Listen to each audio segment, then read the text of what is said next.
Yoshioki Sadamoto. C'est le dessinateur de Evangelion. En se reposant sur son style, aujourd'hui, j'aimerais qu'on explore un peu le dessin des yeux. J'aimerais vous apprendre la subtilité du dessin des yeux qu'utilisent en général les mangaka ou les dessinateurs qui travaillent dans l'animation. On va décortiquer toutes les subtilités qui font d'un œil le plus bel œil possible. On va aller découvrir ensemble l'intelligence que l'on peut trouver dans le dessin d'un œil. Un équilibre entre connaissance anatomique et synthétisation visuelle. Mais avant de plonger dans le style de Yoshioki Sadamoto, je viens de finir ma BD pour apprendre à dessiner. Et en voilà le trailer maintenant.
Merci d'avoir visionné jusqu'au bout. Vous trouverez le lien en bio qui mène à la campagne Ulule. Grâce à cette campagne, vous pourrez recevoir dans votre boîte aux lettres cette BD pour vous apprendre à dessiner. Et sans plus tarder, c'est parti pour l'étude du style de Yoshioki Sadamoto. Et une des premières choses que l'on va observer, ça va être cette paupière ici. On va observer cette paupière et on va aussi observer que cette petite paupière ici redescend.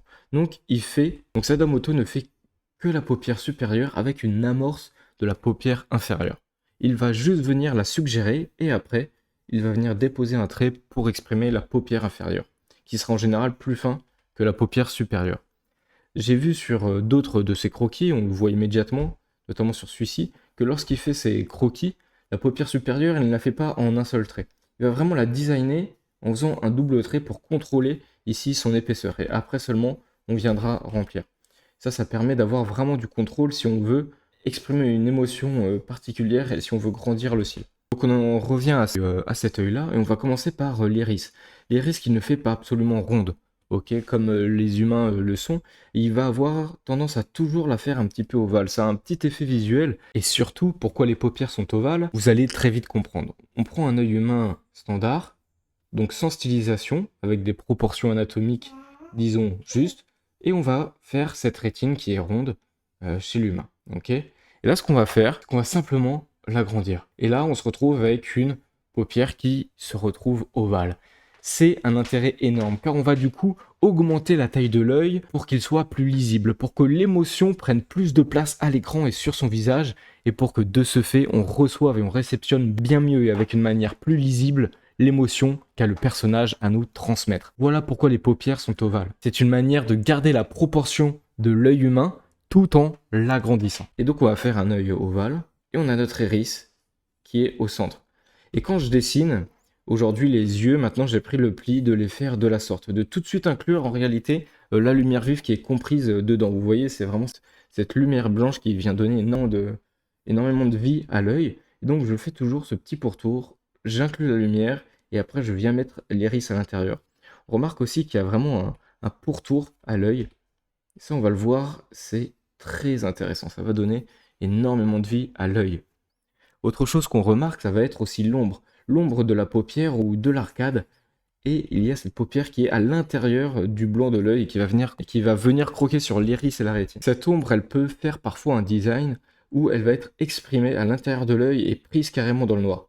Et sur ce dessin, on va voir toute la magie de son style. On va aussi regarder les sourcils. Donc dans un premier temps, je vous l'avais dit, vous essayez d'intégrer tout de suite dans la forme de votre iris la lumière vive, plus ou moins grande, hop, et vous pensez bien au pourtour plus épais. Ce petit pourtour, on va le voir, il est très important.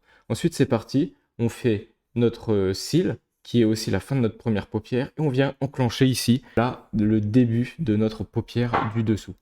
Et on va aller après chercher la paupière du bas, juste en suggérant la remontée ici pour que le cerveau connecte.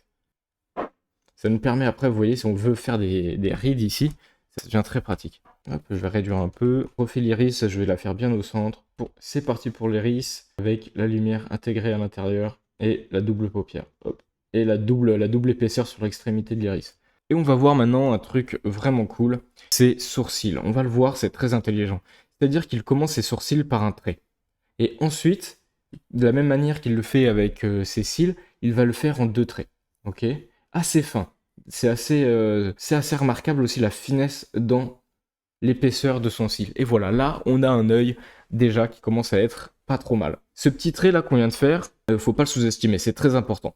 C'est très malin, car juste avec ce petit trait, on va pouvoir venir accentuer une émotion, juste en faisant un trait.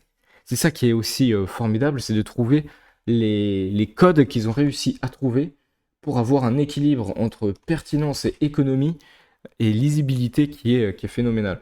Et donc là, on arrive vraiment à une astuce que je vous invite à essayer qui est incroyable.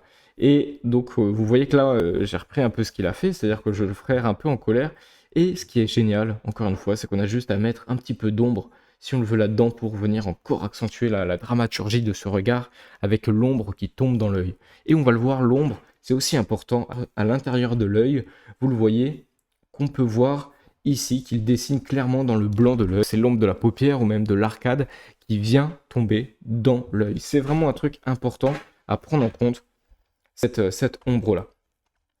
Avant que je plonge vraiment dans ce détail, j'ai envie de vous montrer aussi cette petite chose ici que l'on voit qui est très importante, qui est en réalité l'arcade qui vient ici se mélanger à la paupière et qui crée une petite zone d'ombre en général, d'accord? C'est-à-dire que l'œil vu de profil, il a l'arcade, la paupière qui rentre comme ça dans l'arcade après avec l'œil, ok? Et donc c'est ce phénomène de pliage hein, de la paupière en rentrant à l'intérieur qui va créer ce trait-là. Et on peut le voir donc, il y a nos arcades ici, il y a nos œils, et donc il y a la paupière qui est là. Et ici, souvent, ça peut créer une zone d'ombre dans cette transition entre la paupière, l'arcade et le nez. Ça crée une zone d'ombre ici qu'on va pouvoir venir élégamment exprimer. Vous voyez que lui, il l'avait vraiment dessiné, avant d'y mettre l'ombre, il avait vraiment exprimé la paupière qui se termine, et même la paupière de l'œil qui rentre. Vous voyez, il a vraiment exprimé ce pincement ici, avant d'exprimer après l'ombre de tout ça. Donc il a une vraie conscience de l'anatomie, bien que on pourrait penser que non quand on voit la stylisation des yeux des mangas. En réalité, c'est une stylisation du réel et d'un réel très bien perçu. Dans ce dessin, je veux vous montrer un détail très important qui va faire une énorme différence dans votre regard. Observez l'épaisseur qu'il a donnée ici à son trait de pourtour de l'iris. Il est bien plus épais de ce côté. Et là, on va voir pourquoi. C'est-à-dire que anatomiquement, l'œil est fait de cette manière. L'iris est légèrement crevé. Ok, elle est creusée. C'est-à-dire que l'iris est légèrement creusée. Elle est concave. Donc on a notre iris et c'est comme si c'était un cratère dans le sol. Vous avez déjà vu des lentilles, peut-être. Ça a vraiment cette forme. Hein. Ça vient épouser. Et c'est-à-dire que l'œil il vient passer par-dessus comme ça. Mais l'iris, avec sa pupille dans le fond, elle est noire. C'est-à-dire que quand on commence à être de profil, la pupille vient s'enfoncer à l'intérieur de l'iris. Et donc cette petite épaisseur ici qui est plus importante ici que là, vient exprimer que l'œil est sur le côté. Ce qui fait qu'on va voir donc plus de zone de l'œil ici que de l'intérieur. Et en mettant l'iris légèrement à l'intérieur, ça exprime clairement la profondeur de l'œil et la mise en 3/4 du personnage. Ça, c'est un petit tips aussi que vous pouvez retenir. De la même manière, si vous êtes en contre-plongée, donc si on a notre personnage vu d'en bas, vous pouvez aussi le faire de cette manière. Donc l'iris, vous allez la mettre plus en profondeur avec une expression plus importante de ce pourtour-là. Et là, on l'a vu de 3/4, sans oublier bien sûr, hop, la lumière crue qui vient frapper l'œil. Et donc ça, c'est un petit détail, mais qui, pareil, va modifier complètement l'impact de votre dessin. On le voit ici aussi de profil, donc on voit clairement que l'iris, elle est vraiment dans le fond et qu'après l'œil repasse devant, vous voyez. Et il a joué comme ça, avec cette profondeur de l'œil, même de profil, il y a des choses à exprimer. Et on voit qu'il a réutilisé le même code de descente de la paupière. Ok, on a vu pas mal de choses, j'espère que vous avez déjà appris beaucoup de choses qui vont, j'en suis sûr, être très utiles dans votre pratique de dessin. N'hésitez pas à essayer de les mettre en place et à aller décortiquer ce genre de dessin et de crayonner pour voir comment ils pensent leur dessin. J'espère que cette vidéo ne sera pas trop longue, c'est déjà un test pour voir déjà si ce genre de format vous plaît, est-ce que je l'optimise, et on pourrait ainsi aller découvrir plein d'autres artistes et notamment les petites astuces qu'ils utilisent, les intégrer à l'intérieur de vos dessins. Alors abonnez-vous, likez, commentez et faites-moi des retours, ça m'aidera beaucoup. Allez, la bise!